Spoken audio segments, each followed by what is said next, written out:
का जवाब हमें वोट की ताकत से देना। अभी वीरभानपुर में क्या हुआ? वीरभानपुर में क्या हुआ?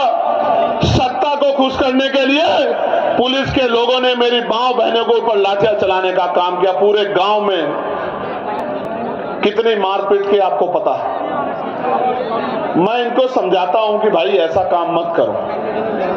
शराब के नशे में जाके आप गांव में अराजकता करोगे और जनता आपसे विरोध नहीं करेगी तो ऐसा नहीं हो सकता है। इसलिए मैं इस घटना का संज्ञान लूंगा और जो अन्याय वहां हुआ है लोकसभा में, अब 9 तारीख से जब लोकसभा चलेगी, उस अन्याय को देश के प्रधानमंत्री के सामने दिखाने का काम करूंगा और बताऊंगा कि उनकी सरकार किस तरह की गुंडागर्दी उत्तर प्रदेश में कर रही है गरीबों के साथ। ये जो धर्म की बात करती है महापुरुषों के साथ की भारतीय जनता पार्टी की डबल इंजन की गुंडागर्दी वाली सरकार, मां अहिल्याबाई होलकर का कितना अपमान किया, उनकी मूर्तियां तोड़ तोड़ के जो है वो फैला दी और जो नौजवान संघर्ष करने गया उनको लाठियों से पीट के जेल में बंद कर दिया। इतनी गुंडागर्दी कर रही है सरकार। प्यारे साथियों, काशी द्वार बनाया जा रहा है बनारस में, एयरपोर्ट के पास 16 ग्राम सभा की जमीन को बिना मुआवजे के छीनने का काम कर रहे हैं। सरकार का काम लोगों को घर देना होता है, जमीन देनी होती है, जमीन छीननी नहीं होती। लेकिन उत्तर प्रदेश की गुंडागर्दी करने वाली सरकार जबरन लोगों की जमीनें छीनने का काम कर रही है। प्रयागराज के फूलपुर के चकिनोता मुकुंदपुर गांव में जबरन जमीन अधिग्रहण की जा रही है और किसान आंदोलन कर रहा है। और किसान तो ये भी कह रहा है जान दे देंगे लेकिन जमीन नहीं देंगे। आप ये देखो किस तरह से किसानों को, मजदूरों को नोचने का काम ये सरकार कर रही है। प्यारे साथियों, फतेहपुर जिले में मनरेगा कर्मियों को 6 माह से मानदेय नहीं मिल रहा है क्योंकि नया जी राम जी कानून लाके इन्होंने 40% पैसा सरकार को, राज्य सरकार को देने को कहा है और राज्य सरकार खुद कर्जे में है। उत्तर प्रदेश के हर व्यक्ति पे लगभग 30-35 हजार रुपए का कर्ज है इनकी गलत नीतियों की वजह से। आज तो हालात ऐसे हैं, दुकान मंडी, दाल मंडी में जो दुकानें तोड़ी जा रही है, लगभग 100 दुकानें ऐसी जिनका मुआवजा सरकार ने अभी तक नहीं दिया। मिर्जापुर में बाढ़ की मार से जनता परेशान है लेकिन सरकार की आंखें नहीं खुल रही है। और गाजीपुर में गंगा कटान और बाढ़ की समस्या से किसान और आम आदमी परेशान है, उनको फसलों का दाम भी नहीं मिल रहा है और सरकार सोई बैठी है। जनपद चंदौली में जो लाइफलाइन कही जाती है,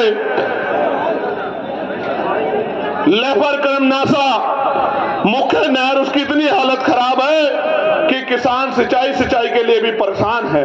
प्यारे साथियों, हमने तय किया है कि अब इस गुंडागर्दी की सरकार को उत्तर प्रदेश से खदार फेंकना है और खदेड़ फेंकना ही नहीं है, इनकी हालत ऐसी करनी है कि दोबारा जनता के साथ अन्याय करने के बारे में ये सोच भी ना पाए। प्यारे साथियों, और इसके लिए आपको मुझे कमर कसनी पड़ेगी, आपको मुझे हिम्मत दिखानी पड़ेगी, आपको मुझे ताकत बनानी पड़ेगी।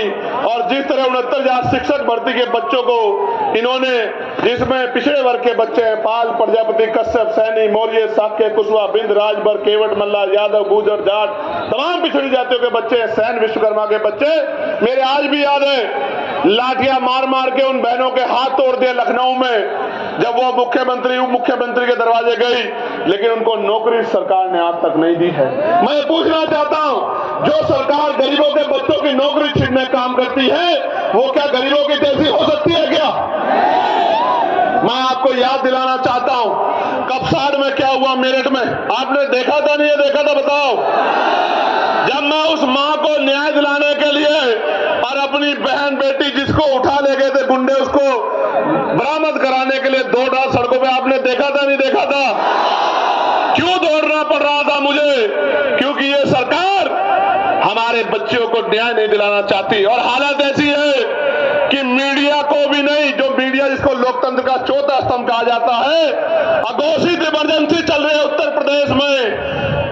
हमारी मीडिया के भाइयों को भी पीड़ित परिवार से बात नहीं करने देते, उनके साथ भी गुंडागर्दी करते। ये आलम हो गया उत्तर प्रदेश में। अब दो ही रास्ते हैं, क्या तो हम इस गुलामी को सहे या फिर हम इस गुलामी की बेड़ियों को जड़ से उखाड़ सके। आप बताओ तैयार हो या नहीं हो? बताओ, दोनों हाथ उठा के बताओ तैयार हो या नहीं हो?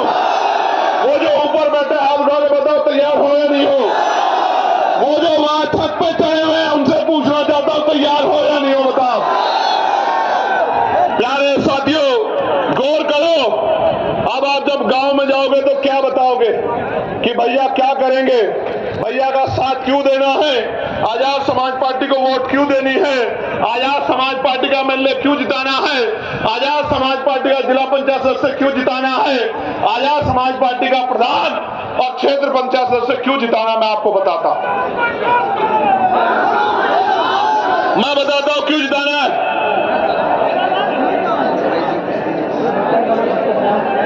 मैं बताता हूं क्यों जिताना। अगर आपको 15% अतिरिक्त आरक्षण चाहिए पिछड़े वर्ग के लोगों को, अति पिछड़े समाज को, मौर्य जी यहां बैठे हैं, प्रजापति जी यहां बैठे हैं, बिल्कुल साफ कह रहा हूं,